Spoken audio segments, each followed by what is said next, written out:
নমস্কার, আমি doctor Rajib Bhattacharya, consultant medical oncologist, Peerless hospital, Kolkata. এই মেডিকেল অনকোলজি ফিল্ডটা 10 বছর আগে অবধিও একদম এক করে দেখা হতো শুধু কেমোথেরাপির সাথে। সেই সময় মনে হতো যে মেডিকেল অনকোলজি যেন কেমোথেরাপি সর্বস্ব, শুধুমাত্র কেমোর সাহায্যেই যে ক্যান্সারের চিকিৎসা হয় এবং তার ফলে প্রচুর সাইড এফেক্টস হয় এবং পেশেন্টদের উপরে এফিকেসিটাও যে খুব বেশি কেমোথেরাপির তাও নয়, পেশেন্টরা যে খুব ভালো হয়ে যাচ্ছে তাও নয়। মানে এই মেডিকেল অনকোলজিকে মানুষ ভয়ই করত বলা যেতে পারে। কিন্তু গত 10 বছরে এই ফিল্ডে, এই মেডিকেল অনকোলজি বা এই মেডিকেল সায়েন্স ফিল্ডে এত বেশি পরিমাণ অগ্রগতি হয়েছে যেটা অচিন্তনীয়। আমি একটা এক্সাম্পল দিই আপনাদের। Lung cancer, metastatic lung cancer একটা ভয়ঙ্কর রোগ।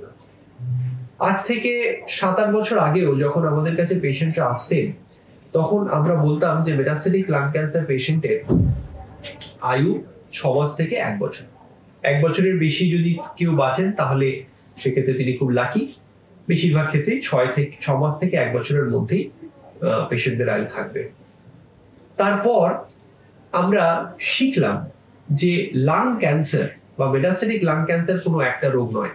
মেটাস্টেটিক লাং ক্যান্সার হতে পারে স্মল সেল লাং ক্যান্সার অথবা non small cell lung cancer.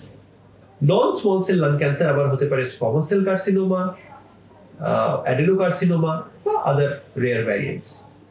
এই অ্যাডেনোকার্সিনোমা হতো ইউজুয়ালি আমরা দেখতাম মহিলাদের মধ্যে হচ্ছে এবং নন স্মোকারদের মধ্যে হচ্ছে, অর্থাৎ যারা স্মোক করছেন না তাদের মধ্যে হচ্ছে। এবং দেখা গেল যে কিছু স্পেসিফিক মিউটেশন ওই অ্যাডেনোকার্সিনোমা পেশেন্টসদের মধ্যে দেখতে পাওয়া যাচ্ছে। এর মধ্যে প্রথম যেই মিউটেশনটা ধরা পড়লো এবং যেটার বিরুদ্ধে একটা টার্গেটেড এজেন্ট তৈরি হলো সেটা হচ্ছে EGFR মিউটেশন। এই EGFR মিউটেশনের পর তার এগেইনস্টে যে টার্গেটেড এজেন্ট তৈরি হলো সেগুলি এক একটি ট্যাবলেটস, সেগুলোকে বলা হতো টাইরোসিন কাইনেজ ইনহিবিটর এবং তার সেই ওষুধগুলোর নামের শেষে থাকতো নিল। প্রথম যে EGFR ইনহিবিটরটা তৈরি হয়েছিল তার নাম ছিল জেফটিনিব এবং তারপরেই তৈরি হলো আর্লোটিনিব, তারপরে তৈরি হলো আফাটিনিব, তারপরে ডাকোমিটিনিব ইত্যাদি। এবং কিছুদিন আগে একটা থার্ড জেনারেশন EGFR ইনহিবিটর তৈরি হলো যার নাম হলো ওসিমার্টিনিব। এই ওসিমার্টিনিব দেওয়ার পর একটা ট্রায়াল করা হলো যেখানে এই অ্যাডেনোকার্সিনোমা পেশেন্টদের যদি EGFR মিউটেশন পজিটিভ থাকে তাহলে ওসিমার্টিনিব দেওয়া হতো এবং দেখা গেল যে এক্ষেত্রে সেই পেশেন্টদের আয়ু 3 বছরেরও বেশি পর্যন্ত বাড়ানো হচ্ছে। অর্থাৎ কিনা 50% পেশেন্টস, যদি 100 জনকে আপনি ওসিমার্টিনিব দেন তাহলে তাদের মধ্যে 50 জন 3-3.5 বছরেরও বেশি দিন বাঁচছে। অর্থাৎ আপনি 6 মাস থেকে সেই পেশেন্টের আয়ুটা 3.5 বছরে টেনে নিয়ে গেলেন। এবং বিদেশে যেখানে ওসিমার্টিনিব আরো অনেক আগে থেকে দেওয়া স্টার্ট হয়েছে, সেখানে কিছু কিছু পেশেন্ট তাদের 10 বছরের পুনর্জন্ম লাভ, অর্থাৎ কিনা মেটাস্টেটিক লাং ক্যান্সার ডায়াগনোসিস থেকে 10 বছরের জন্মদিন তারা পালন করেছেন, কেক কেটেছেন ডাক্তারবাবুদের সাথে।